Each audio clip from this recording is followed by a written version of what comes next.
Татьянка. Добрый день. У меня на пазухах носа образуются прыщики с белой жидкостью. Мне 47 лет, и у меня это происходит последние 2 года. Раздражает.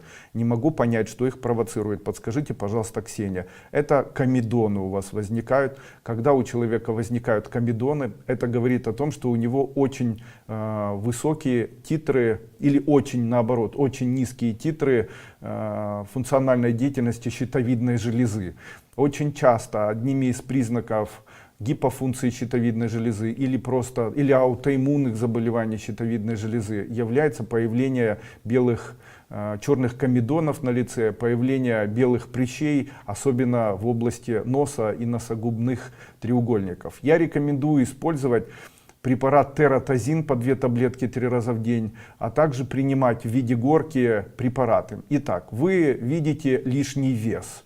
Вы принимаете препарат Жирстресс, он вам не помогает. Вы ограничили себя от употребления углеводов максимально и не знаете, каким образом справляться с избыточным весом, который у вас есть. Если подсказка, да, она существует. При гипофункции щитовидной железы, как правило, у человека появляется ожирение. Дело в том, что, кстати, там несколько слов об азоте я не договорил. Если в человеке 70 килограммов живого веса, то в его организме находится 1,8 килограмма азота. Вы представляете, какое большое количество азота. Каждый день человеку необходимо принимать не менее 16 граммов азота. 16 граммов азота человек может принять на 70 килограмм веса. 16 граммов азота находится в не менее 100 граммах усваиваемого белка. Взрослые люди отказываются от употребления белков, потому что чем старше человек становится, тем хуже у него усваиваются белки. Именно поэтому для человека необходимо с возрастом начать принимать препарат ЕМА, который может помочь человеку избавиться от несварения белков. Для того, чтобы улучшить общее состояние и накапливать азот через данный препарат.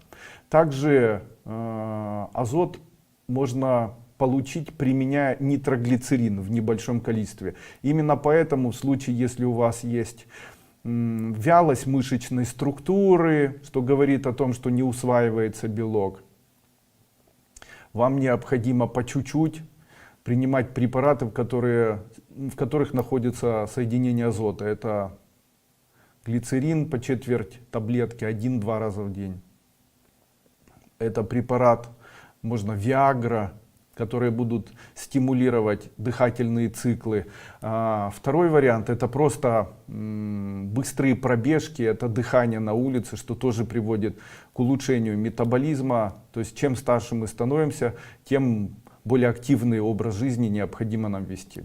Несколько дней назад общаясь с одной женщиной, которая сказала мне: Андрей Андреевич, вы знаете, я страдаю желчекаменным заболеванием, у меня дискинезия желчных протоков, я никак не могу справиться, с чем у меня это связано, я ничего не понимаю. Какой вы образ жизни ведете? Я у нее спросил. Она мне говорит: я веду малоподвижный образ жизни, очень слежу за своей диетой, стараюсь принимать пищу безуглеводную, в моей пище есть и жиры, есть и белки и так далее. Андрей Андреевич, что не так? Я ей говорю: вы уже сами себе все сказали. Дело в том, что липопротеины могут формироваться у человека, а также активность печени увеличивается в случае, если у человека есть активность физическая. Это очень важно. Для человека очень важна физическая активность. Нельзя уменьшать физическую активность. У нас каждый день должны присутствовать какие-либо физические нагрузки. Нехорошо, нездорово сидеть целый день или лежать целый день или не шевелиться. Человеку необходимы физические нагрузки, нацеленные на особенно динамические физические нагрузки, особенно хождение, орбитрек, может быть велосипед, может быть очень несложные, неглубокие приседания и так далее. И все-таки вернемся к прыщам. Итак, йодовую горку. Каждый день принимаем йодовую горку для того, чтобы избавиться от прыщей на носу, а также для того, чтобы избавиться от ожирения. Принимать ее необходимо так. Первый день 1 капля йода на столовую ложку лучше молока перед сном. Второй день 2 капли, на 10-й день 10 капель, на 19-й день 1 капля. Это называется принятие в виде горки. После чего необходимо сделать 7-8 дней перерыва, после чего вновь начать принимать. Но необходимо определиться, что же на самом деле есть у вас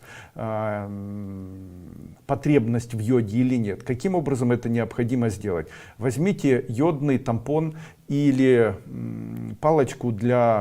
палочку с ваткой на конце палочки, вмакните в йодный состав и проведите крест-накрест где-нибудь на груди, вот, или на руке, или где-либо еще, на бедре можно. В случае, если это на протяжении 10-40 секунд впитывается, не оставляя даже следа, это говорит о том, что вашему телу необходим йод. Как правило, в случае, если человек поправляется, у него йодная недостаточность. В случае, если человек худеет, то у него йодный переизбыток. Именно поэтому в случае, если у вас астения, вы не делаете ничего для того, чтобы худеть, вы худеете все время, вам йод принимать не нужно.